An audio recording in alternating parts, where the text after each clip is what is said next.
নমস্কার বন্ধুরা, আমার ইউটিউব চ্যানেল কুকিং বেকিং লাভার্সে তোমাদের অনেক অনেক স্বাগত। বন্ধুরা, আজকে টি টাইম কেকের উপরে খুব সুন্দর বার্থডে কেকের ডেকোরেশন করব। আর এটা আমার কাস্টমারের অর্ডার অনুপাতে আমি কেকটা রেডি করছি। আর এই কেকটা রেডি করতে কত কি মেজারমেন্ট লাগবে, কতটা ইনগ্রিডিয়েন্টস লাগবে, সব কিছু আমি তোমাদেরকে ডিটেলসে স্টেপ বাই স্টেপ শেয়ার করব। তো চলো বন্ধুরা, বানিয়ে ফেলি মার্বেল টি টাইম কেক। তার জন্য আমি এখানে মেজারমেন্টের জন্য সবারই বাড়িতে এরকম ধরনের কাপ থাকে, সেই 1 কাপ আগে ময়দা নিয়েছি। 1 কাপ মানে তোমাদের 200 গ্রাম মতো ময়দা হবে। তো ময়দা দিয়ে দিলাম ফার্স্ট, তারপরে নিয়ে নিচ্ছি 1 চামচের মতো বেকিং পাউডার, তারপর দিয়ে দেবো হাফ টেবিল চামচের মতো আমি বেকিং সোডা দিয়ে সমস্ত ড্রাই উপকরণগুলো খুব ভালো করে চেলে নেব। আর এখানে এই কেকটার মধ্যে আমি যেহেতু বাটার ব্যবহার করব, তার জন্য আমি এখানে আর এক্সট্রা করে লবণ মেশাবো না, কারণ আমার অলরেডি বাটারটা সল্টেড বাটার। তো চেলে নেওয়ার পরে সমস্ত উপকরণগুলো একটা হুইস্কারের সাহায্যে খুব সুন্দর করে মিশিয়ে বাটিটাকে সাইড করে নিচ্ছি। অন্যদিকে এই কেকটার জন্য নিয়ে নিয়েছি 2টো ডিম। আর মোটামুটি এক একটা ডিমের 45 থেকে 47 গ্রাম মতো ওয়েট হয়। আর এখানে আমি মাঝারি সাইজে 2টো ডিম নিয়েছি। ডিমগুলো ভালো করে ফাটিয়ে অন্য একটা বাটির মধ্যে আমি আলাদা করে আগে নিয়ে নিচ্ছি। আর ডিম ফাটানোর সময় অবশ্যই মনে রাখবে ডিমের সাদা খোসা যেন ডিমের মধ্যে না পড়ে। যদি পড়ে যায়, আঙুলটা একটু সামান্য জলে ডিপ করে ডিমের সাদা খোসাটা তোমরা ইজিলি তুলে নিতে পারবে। অন্য একটা বাটির মধ্যে আমি নিয়ে নিয়েছি 100 গ্রাম মতো বাটার। এখানে আমি আমুলের সল্টেড বাটার ব্যবহার করছি। আর বাটারটা ব্যবহার করার সময় তোমরা যেন রুম টেম্পারেচারে বাটারটা রাখো। আর এখানে যে কাপ মেপে আমি ময়দা নিয়েছি, সেই কাপের 1 কাপ আমি এখানে পাউডার সুগার ব্যবহার করছি। আর পাউডার সুগারটা হচ্ছে আমাদের বাড়িতে যে রেগুলার চিনি আমরা খেয়ে থাকি, সেই চিনিটাকেই আমি গুঁড়ো করে নিয়েছি। এরপর বাটার আর চিনিটাকে খুব সুন্দর করে মাখনের মতো একদম মেখে নেব। মানে সফট হয়ে গেলে তার মধ্যে আমি একটা ফার্স্ট ডিম দিচ্ছি। ডিম, চিনি, বাটারটা খুব সুন্দর করে মিক্সড করে নেব। এখানে আমি বন্ধুরা আজকে তোমাদের কোনো ইলেকট্রিক বিটারের সাহায্যে ফেটিয়ে কেক ডেকোরেশনটা করে দেখাচ্ছি না, আমি টোটালি হ্যান্ড হুইস্কারের সাহায্যে কাজটা করছি। এক্ষেত্রে তোমাদের একটু 5 থেকে 10 মিনিট সময় লাগবে।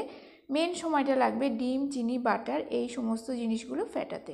তো ফার্স্ট ডিমটা ফেটানো হয়ে গেলে সেকেন্ড ডিমটা ফেটিয়ে নিয়ে তার মধ্যে আমি 1 চামচের মতো ভ্যানিলা এসেন্স দিয়ে দিয়েছি। দিয়ে আবারও খুব সুন্দর করে এখানে মিনিট 5 ধরে তোমরা ফেটিয়ে নেবে। ভালো করে ফেটানো হয়ে গেলে এবারে চেলে রাখা শুকনো উপকরণগুলো দিয়ে আস্তে আস্তে হুইস্কারের সাহায্যে একটা নির্দিষ্ট ডাইরেকশানে তোমরা মাখাতে থাকবে। একবার এদিক থেকেও মাখাবে না, একবার ওদিক থেকেও মাখাবে না, যে কোনো একটা নির্দিষ্ট দিকে তোমরা ঘোরাতে থাকবে। আমার হাতের কাজটা দেখলে তোমরা ঠিক বুঝতে পারবে। সব শেষে একটা স্প্যাচুলারের সাহায্যে তোমরা খুব ভালো করে উপর নিচ নাড়িয়ে নেবে। বন্ধুরা, আজকে একটা ডিমে তোমাদের মোটামুটি টি টাইম কেক রেডি করার জন্য 50 গ্রাম মতো ময়দা লাগবে আর 50 গ্রাম বাটার লাগবে। তো এই মেজারমেন্টটা তোমরা অবশ্যই মনে রাখবে। এটা এখনও পর্যন্ত কোনো ইউটিউব চ্যানেল তোমাদেরকে বলেনি, কারণ একটা ডিম মানে হচ্ছে 45 থেকে 47 গ্রাম ওয়েট হয়। আর যদি 100 গ্রাম ময়দা নাও, 100 গ্রাম চিনি নেবে আর তার সাথে তোমরা 2খানা ডিম অ্যাড করবে। এই মেজারমেন্টটা পারফেক্ট হলে তোমাদের একটা perfect tea time cake ready হবে। অন্যদিকে একটা বাটির মধ্যে এই ব্যাটার থেকে কিছুটা ব্যাটার নিয়ে আমি কোকো পাউডার দিয়ে একটা চকলেটের ব্যাটার রেডি করে নিয়েছি। আজকের কেকটা বেক করার জন্য আমি এখানে নিয়ে নিয়েছি অ্যালুমিনিয়াম ফয়েলের বাটি।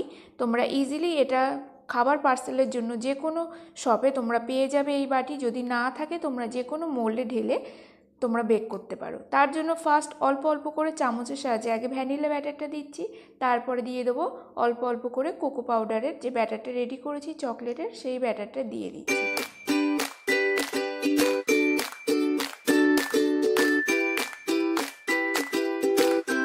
তারপরে আবার উপর থেকে সামান্য ভ্যানিলা ব্যাটার দেবো। দিলে এখানে আমার টোটালি ব্যাটারটা শেষ হয়ে গেছে। এরপরে একটা টুথপিকের সাহায্যে তোমরা ফার্স্ট লম্বালম্বি করে নাড়িয়ে নেবে, তারপরে আড়াআড়ি করে ব্যাটারটা নাড়িয়ে নেবে। এর ফলে কি হবে, ভেতরে যখন কেকটা বেক হয়ে যাবে তখন দেখবে ভেতরে মার্বেলের টেক্সচারটা খুব ভালো হবে। আর উপর থেকে তোমরা চাইলে কিছু কাজু বাদামও দিতে পারো, এটা সম্পূর্ণ অপশনাল, যেহেতু মার্বেল টি টাইম কেকে এরকম ধরনের কাজু বাদাম কোথাও দেওয়া থাকে না। এবার আমি 160 ডিগ্রি টেম্পারেচারে ওভেনটাকে প্রিহিট করে রেখেছিলাম। তোমাদের যদি ওটিজি না থাকে তোমরা মাইক্রো ওভেনে ওটিজি মুড অন করে সেখানে বানাতে পারো, না হলে নর্মাল প্রেশার কুকারে তোমরা 30 মিনিটের জন্য কেকটা রেডি করতে পারো। তো 30 মিনিট পরে দেখা হচ্ছে তোমাদের সাথে। 30 মিনিট পরে আমি কেকটাকে সম্পূর্ণ ঠান্ডা করে নিয়েছিলাম। নিয়ে এবার যে অ্যালুমিনিয়াম ফয়েলের বাটিটা নিয়েছি সেই বাটিটা থেকে আমি কেকটা বের করে নিচ্ছি। বের করে জাস্ট আমি দু সাইড থেকে অল্প অল্প কেটে নিয়ে কেকটাকে একটা সম্পূর্ণ স্কোয়ার শেপ দিয়ে দেবো। তো ফার্স্ট দেখো আমি সাইড থেকে কেটে নিচ্ছি। কেটে নেওয়ার পরেই তোমরা দেখো ভেতরে মার্বেলের টেক্সচারটা কত সুন্দর এসছে। অন্যদিকে সাইডটাও আমি ভালো করে কেটে নিচ্ছি।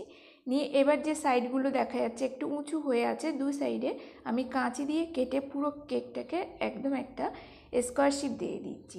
আর এই কেটে নেওয়া ছোট ছোট টুকরোগুলো এটা তোমরা নিজেরাই খেতে পারো।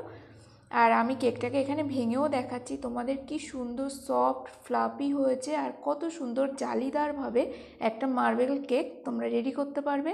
আর এই কেকটা একবার খেলে তোমরা বুঝতে পারবে কতটা টেস্টি।